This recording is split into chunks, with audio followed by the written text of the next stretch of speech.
Hello everyone, Ashmita tales पर आपका स्वागत है। कैसे हैं आप सब? मैं पूरी उम्मीद करती हूँ आप सब हेल्दी और वेल्दी होंगे। चलिए शुरू करते हैं हमारी कहानी अंत्य आरंभ का अगला भाग। जैसे ही लावण्या ने दरवाज़ा खोला, वो सामने देखकर चीख पड़ी। दक्ष सिर्फ टॉवेल में खड़ा था। वह तुरंत उछलकर अपने बिस्तर के ब्लैंकेट में घुस गया और बोला, तुम यहाँ क्या कर रही हो? शर्म नहीं आती किसी लड़के के कमरे में ऐसे बिना परमिशन के आते हुए? लावण्या ने मुड़कर उसे तिरछी निगाहों से देखा तो वो बोला, सच कहो, बहुत वक्त से तुम इस रूम में आना चाहती थी, है ना? कब से तुम्हारी बुरी नज़र है मुझ पर? लावण्या उसके बेड के पास आते हुए बोली, तुम्हें पता भी है कब से तुम्हारा इंतजार कर रही हूँ मैं, और तुमने अभी तक कपड़े भी नहीं पहने हैं। मैंने पार्टी अरेंज की है, मेरा वहाँ होना जरूरी है, लेकिन तुम्हारी वजह से मैं यहाँ फंसी हुई हूँ। दक्ष ने धीरे से कहा, मैं ब्यूटी बाथ ले रहा था। पार्टी में मेरा अच्छा दिखना जरूरी है। भाई और कुणाल भाई तो अब सिंगल रहे नहीं, अब सारी लड़कियां मुझे देखकर ही खुश होंगी ना। लावण्या के चेहरे पर शैतानी मुस्कान आ गई। उसने अपना मोबाइल सामने करते हुए कहा, तुम्हारी ऐसी हालत देखने के बाद लड़कियां तुम्हें एक अलग नज़र से देखेंगी। दक्ष ने उसका मोबाइल छीनने के लिए हाथ बढ़ाया तो लावण्या ने दूर करते हुए कहा, अगले 5 मिनट में अगर तुम नीचे नहीं आए तो इसे तुम्हारे नाम के साथ सोशल मीडिया पर डाल दूंगी। वो दरवाजे के पास पहुंचकर बोली, रही बात तुम पर नजर होने की, तो तुमसे कहीं ज्यादा हैंडसम आदमी देखे हैं मैंने। वो दरवाजा बंद करते हुए बाहर चली गई। दक्ष 2 सेकंड वैसे ही बैठा रहा। फिर लावण्या की धमकी याद आई और वो बिजली की रफ्तार से तैयार होने लगा। नीचे लावण्या अपनी घड़ी में टाइम देख रही थी जब दक्ष आता दिखा। शर्ट के 2 बटन खुले हुए थे, गले में टाई लटक रही थी, बाल अभी भी गीले और बिखरे हुए थे और जूते के फीते तक नहीं बांधे थे उसने। कोट एक हाथ में था और वो अपने हाथ में घड़ी बांध रहा था। लावण्या ने खुद से पूछा, ऐसी हालत में भी ये अच्छा कैसे दिख सकता है? वह आगे आई, कम से कम जूते तो ठीक से बांध लो, गिर जाओगे। दक्ष बोला, तुम्हारी वजह से मैं ऐसे नीचे उतरा हूँ, गिरा तो तुम ही संभालना, और वो वीडियो अभी डिलीट कर दो, वरना किसी से तुम्हारा फोन हैक करवा कर डिलीट करवाऊंगा। वो दरवाजे की तरफ बढ़ गया। लावण्या ने कहा, ये आदमी किसी दिन मुझे पागल कर देगा। वो पीछे चल दी। दोनों कार में थे। लावण्या ड्राइव कर रही थी और दक्ष अपनी टाई बांध रहा था। उसने अपने बाल बनाए, फिर परफ्यूम लगाया। तब तक दोनों वेन्यू पर पहुंच चुके थे। बाहर निकलते ही उसने कोट पहन लावण्या का हाथ पकड़ कहा, मेरे कोट में ब्रोच लगा दो, मेरे पास मिरर नहीं है और इसमें तुम्हारी गलती है। लावण्या ने गुस्से से ब्रोच लिया और लगाते हुए उसका पिन चुभा दिया। दक्ष ने कहा, तुम मुझसे किस बात का बदला ले रही हो? लावण्या ने उसके कंधे झाड़ते हुए कहा, सच कहा था मनीषा ने, तुम एक नंबर के बदतमीज और अकड़ू इंसान हो, मुझसे दूर ही रहना।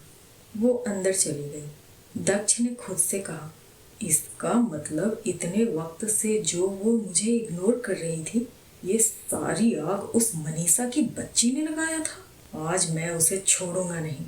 वो तमतमाते हुए अंदर आया और मनीषा को ढूंढा, जो एक किनारे प्लेट में स्टार्टर ले खाने में लगी हुई थी। वो उसके हाथ से प्लेट लेते हुए बोला, तुम मेरे खिलाफ अफवाहें फैला रही हो? ये मत सोचना भाई की साली हो तो मैं तुम्हें छोड़ दूंगा। मनीषा ने उसके हाथ से प्लेट वापस छीनते हुए कहा, मैं सिर्फ सच बोलती हूँ, वैसे आप किस अफवाह की बात कर रहे हैं? दक्ष ने सोचते हुए पूछा, तुमने मेरे खिलाफ कितनी अफवाह फैला रखी है? मनीषा ने चबाते हुए कहा, आपके हुस्न को लेकर जितनी भी बातें हैं वो आधी झूठ है और आपका नेचर आपकी शक्ल से बिल्कुल भी मैच नहीं करता। लड़कियों को अगर अपनी सेल्फ रिस्पेक्ट प्यारी हो तो आपसे दूर ही रहना चाहिए। दक्ष ने आंखें छोटी कर उसे देखा। वो आगे बोली, आप में सिर्फ एक ही अच्छी बात है? दक्ष ने पूछा, क्या? मनीषा मुस्कुराई, मेरी सूची दी आपकी भाभी है। वो मांडवी जी की तरफ चली गई। तभी दक्ष की नज़र लावण्या पर गई, जो किसी को इंस्ट्रक्शन दे रही थी। वो उसके पास गया और बोला, देखो, मनीषा ने ऐसे ही कहा था, मैं बहुत ही अच्छा और लावण्या धीरे से फुसफुसाई। आप सबका ध्यान मेरी तरफ अट्रैक्ट कर रहे हैं मिस्टर ओबरॉय। मैं यहाँ काम करने आई हूँ, आपसे बातें करने नहीं। दक्ष ने चारों तरफ देखा, सब उन्हें ही देख रहे थे। वो चली गई। दक्ष ने घूर कर मनीषा को देखा, तभी उसकी नजर दरवाजे पर गई जहाँ मिस्टर मेहरा के साथ अंतिम खड़ा था। मिस्टर मेहरा सूची और आरंभ के पास आए और बोले, मैं बिना पूछे मिस्टर आहूजा को अपने साथ ले आया। असल में हमारी मीटिंग थी, वहीं से मैं आ रहा था तो सोचा इन्हें भी साथ लेता चलूं। कुणाल ने आते हुए कहा, कोई बात नहीं मिस्टर मेहरा, आपके गेस्ट हैं वो। Welcome to the party mister Ahuja. दोनों ने हाथ मिलाया। फिर सब अलग अलग लोगों से बातें करने लगे। अंतिम को कुछ देर बाद आदर्श लावण्या के साथ नजर आया। वो उसे कुछ खिला रही थी। वो उसकी तरफ बढ़ गया। आदर्श, क्या मैं आपको याद हूँ?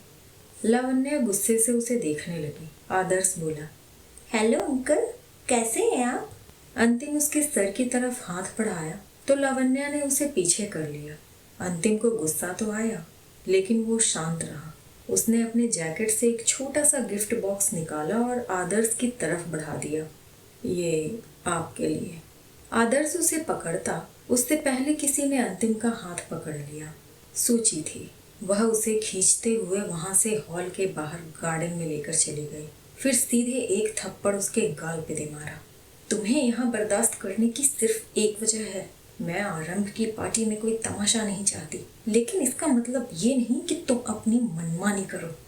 अंतिम ने अपना गुस्सा कंट्रोल करते हुए कहा, मुझे समझ नहीं आता सूची, तुम ऐसा क्यों कर रही हो? सूची फीके तरीके से मुस्कुराई। तुम्हारे नाटक पर बाकी सब यकीन करते होंगे, मैं नहीं। अंतिम ने उसकी तरफ बढ़ते हुए कहा, सूची, मैं हमेशा से तुमसे प्यार करता रहा हूँ। याद नहीं, सालों पहले मैंने तुम्हें प्रपोज किया था। सूची ने एक कदम उसकी तरफ बढ़ाया और बोली, मैं ये भी जानती हूँ तुमने वो अपने दोस्तों से बेट जीतने के लिए किया था। कभी सोचा नहीं मैं तुम्हें देखना भी पसंद क्यों नहीं करती थी? अंतिम ने दुखी भाव के साथ कहा, तुम्हें कोई गलत फहमी हुई है सूची। तुम मेरे साथ ऐसा मत करो। तुम मान क्यों नहीं लेती? आदर्श मेरा। तभी आरंभ की आवाज आई, आदर्श से तुम्हारा कोई रिश्ता नहीं है, वो मेरा और सूची का बेटा है। वो सूची के पास आया। अच्छा होगा मिस्टर आहूजा कि आप यहाँ से चले जाएं, वरना मेरे एक बार कहने पर यहाँ मौजूद कोई भी आपके साथ कोई प्रोफेशनल रिश्ता नहीं रखना चाहेगा। फिर जिस बिजनेस के लिए आप इस शहर में आए हैं वो खतरे में पड़ जाएगा। अंतिम ने दोनों को देखा, फिर वहाँ से चला गया। अब जाकर सबको वहाँ शांति मिली। अंतिम अपने स्टडी में मौजूद हर चीज को इधर उधर फेंक रहा था। रौनित ने कहा, सर शांत हो जाइए। अंतिम बोला, कैसे शांत हो जाऊं रौनित, इतनी बेइज्जती आज तक मेरी किसी ने नहीं की। वो उसकी आंखों में देखते हुए बोला, एक बार आदर्श को हासिल कर लो, सूची को उसकी याद दिला दूंगा मैं। फिर उसके चेहरे के भाव बदल गए। सूची और आरंभ की शादी है ना, 5 दिन बाद दोनों की खुशियों को ग्रहण लगने वाला है, अंतिम नाम का ग्रहण। पार्टी के बाद शादी की तैयारी शुरू हो गई। सबसे पहले संगीत का फंक्शन रखा गया था जो लिली गार्डन में ही था। आराधना जी दिल्ली गई थी, लेकिन अंतरा को शिवम के साथ यहीं छोड़ गई थी। वो भी वहां आई थी। शिवम ने कहा, अंतरा परेशान मत हो, सूची को तुम्हें देखकर अच्छा ही लगेगा। अंतरा बोली, कैसे शिवम, जो मैंने उसके साथ किया उसके बाद बुरी याद बन गई हूँ मैं उसके लिए। तभी पीछे से निहारिका बोली, सच्चे मन से पछतावा होना काफी है माफी के लिए। शिवम सही कह रहा है। आरंभ और सूची के आते ही फंक्शन स्टार्ट हुआ। सब नाचने गाने लगे। वहीं दूसरी तरफ आराधना जी आहूजा पैलेस में थी। तमस जी के आते ही वो बोली, इन पेपर पर साइन कर दे तमस। उन्होंने उसे उठा देखा। इतने वक्त से अलग अलग रह रहे हैं हम, ये काफी नहीं जो अब तुम मुझसे तलाक लेना चाहती हो? आराधना जी बोली, जब हम अलग हैं ही तो लीगली अलग होने में क्या परेशानी है? तलाक के बदले आप ये घर रख सकते हैं। तमस जी बेयकीनी से उन्हें देखने लगी, फिर कुछ सोच साइन कर दिया। आराधना जी जाने लगी तो वो बोले, कभी मुझसे इतना प्यार था कि अपने पापा के खिलाफ जाकर मुझसे शादी की, और आज आराधना जी के होठों पर कड़वी मुस्कान आ गई, साथ में आंखों में आंसू। वो मन में बोली, मेरी एक गलती ने न जाने कितनी जिंदगियों में तबाही ला दी। प्रतिमा और सूची को इतना कुछ बर्दाश्त करना पड़ा। उधर इवान और टीना खुद को दोषी मान रहे हैं, लेकिन अब मैं सब सुधारूंगी, जितना सुधार सकूं। वो बिना कुछ बोले वहां से चली गई। वो थके कदमों से बजाज विला आई। सामने शेखर जी खड़े थे। वो उनसे लिपट गई। मुझे माफ कर दीजिए पापा, मुझे आपकी बात माननी चाहिए थी। शायद आज सुधांशु हमारे बीच होता। मैंने उस इंसान को सबकी जिंदगी का हिस्सा बना दिया। शेखर जी बोले, तुमने कुछ गलत नहीं किया आराधना। किसी पर यकीन करना गलत नहीं होता, गलत वो है जिसे तुम्हारा समर्पण नहीं दिखा। मुंबई में पार्टी खत्म होने वाली थी। अंतरा एक कोने में बैठी थी जब उसकी नजर खिड़की से बाहर गई और वो हैरान हो गई। वह तेजी से बाहर की तरफ जाने लगी। बाहर जाकर चिल्लाई, सुधांशु अंकल। शिवम पीछे से आया। क्या हुआ अंतरा? अंतरा ने उसका हाथ पकड़ कहा, मैंने अभी सुधांशु अंकल को देखा। वो यहाँ थे, लेकिन एक कार में बैठकर चले गए। शिवम ने कहा, कैसी बातें कर रही हो? अगर वो जिंदा होते तो क्या वापस नहीं आते? शायद किसी का चेहरा मिलता हो। अंतरा ने कहा, शायद मुझे गलतफहमी हो गई होगी। अगले दिन मेहंदी थी। आरंभ ने अंतरा को बुलाया था। वो मेहंदी लगवा एक किनारे बैठी थी। तभी उसकी नज़र दोबारा उसी इंसान पर गई जिसे उसने रात को देखा था। वो इस बार हॉल से ही चिल्ला उठी, सुधांशु अंकल। सबका ध्यान उस पर गया। सूची तुरंत उसके पास गई और बाहर देखने लगी। उसके मुंह से सिर्फ एक शब्द निकला, बाबा। वो इंसान अंदर आए और प्रतिमा जी उन्हें देखते ही जम गई। सुधांशु। सूची सीधे जाकर उनके गले लग गई। बाबा, आप कहाँ थे इतने साल? आप ठीक तो है ना? वैदेही जी आते हुए बोली, सूची, ये अजय जी हैं। हमारे तरफ से एक फाउंडेशन चलता है, रोशनी, उसे संभालते हैं। प्रतिमा जी आते हुए बोली, लेकिन हम सुधांशु को पहचानने में गलती नहीं कर सकते। अजय जी बोले, आप दोनों सच में मुझे जानती हैं? सूची और प्रतिमा जी दोनों उनका सवाल सुन हैरान हो गए। सब बैठे हुए थे। वैदेही जी बोली, कई साल पहले पापा जब दिल्ली गए थे तब यमुना नदी में ये उन्हें मिले थे। पापा ने खुद उनका इलाज किया। एक हफ्ते बाद भी जब इनकी फैमिली से कोई नहीं आया तो वो उन्हें यहाँ ले आए। 2 साल तक वो कोमा में थे। होश आया तो कुछ भी याद नहीं था, इसलिए पापा ने उन्हें रोशनी में काम दे दिया। तब से वो वहीं रह रहे हैं। अंतरा ने पूछा, आप कल रात भी आए थे ना? अजय जी बोले, हाँ, वैदेही मैडम के पेपर पर सिग्नेचर चाहिए थे। पार्टी थी इसलिए लौट गया। सूची उनके बगल में बैठते हुए बोली, इसका मतलब आप मेरे बाबा ही हैं। माँ, आपका विश्वास जीत गया। आप हमेशा कहती थी ना, बाबा वापस आएंगे। अनंत जी ने कहा, हमने कभी उनकी तस्वीर नहीं देखी थी, इसलिए कभी पहचान ही नहीं पाए। दक्ष बोला, फिर भी हमें एक बार कंफर्म कर लेना चाहिए। अजय जी ने सूची को देखा और कहा, मैं टेस्ट करवाने के लिए तैयार हूँ। पिछले 11 साल से अपने परिवार के बारे में जानना चाहता था। अगर ये सच हुआ तो मुझे जीने की वजह मिल जाएगी, भले ही कुछ याद नहीं है। सूची और उन्होंने अपने डीएनए सैंपल दे दिए। अनंत जी ने उन्हें यहीं रहने को कहा। अगले दिन हल्दी की रस्म हुई। फिर शादी का दिन भी आया। सुबह सब दक्ष का इंतज़ार कर रहे थे, जो टेस्ट की रिपोर्ट लेने गया था। वो आते हुए बोला, रिजल्ट पॉजिटिव है। ये सुधांशु अंकल ही हैं।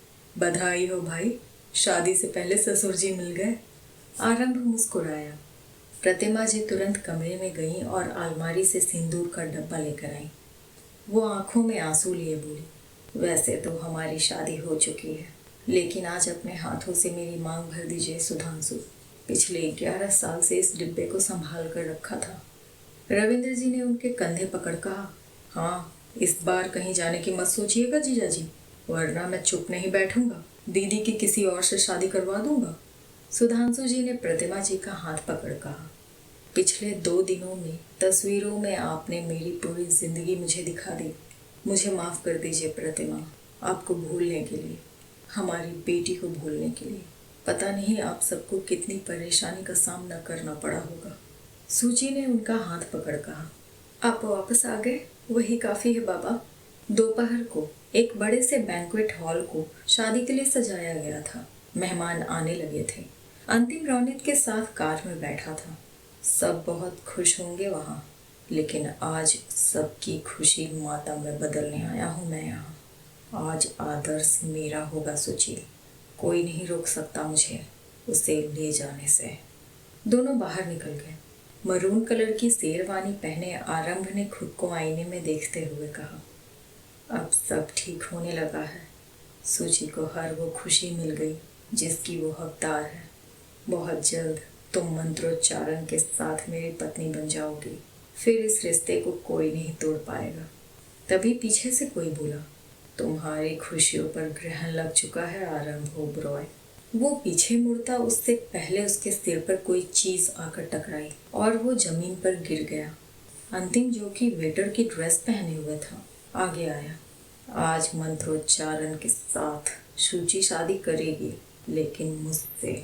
उसके बाद आदर्श मेरा होगा। वो खुद को आईने में देख मुस्कुराया। उसने बेड पर पड़ी दूसरी क्रीम कलर की शेरवानी उठाई और चेंज करने बाथरूम में चला गया। कुछ देर में वो बाहर आया और आरंभ के ऊपर चादर डाल सहरा उठा माथे पर बांध लिया।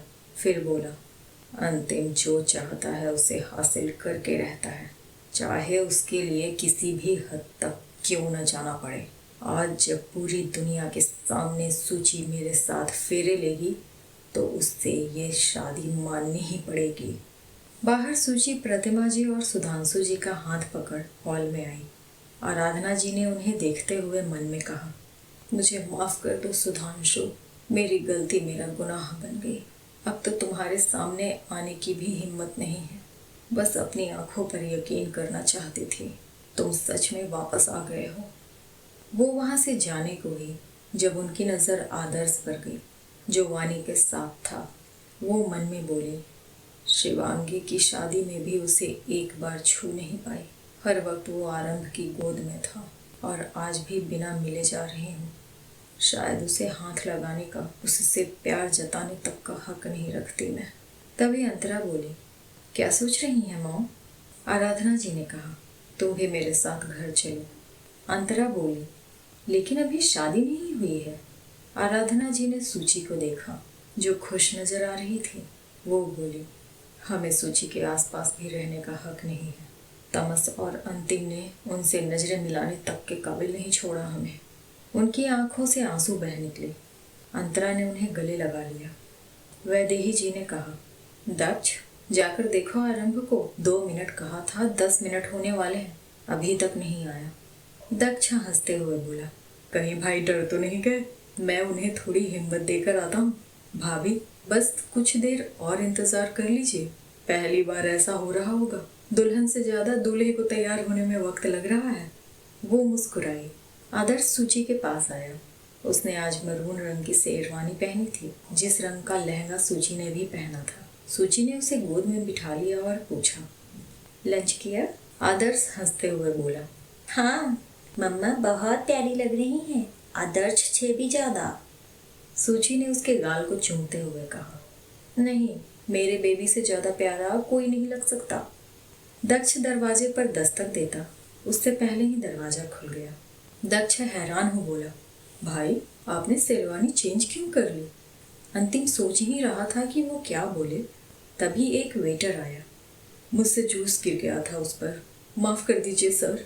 ये रौनित था, जिसने नकली दाढ़ी लगा अपना भेस बदल रखा था। दक्ष बोला, कोई बात नहीं, जल्दी चलिए, कहीं भाभी इंतजार करते करते आपसे शादी करने का इरादा न बदल दे। दोनों आगे बढ़ गए।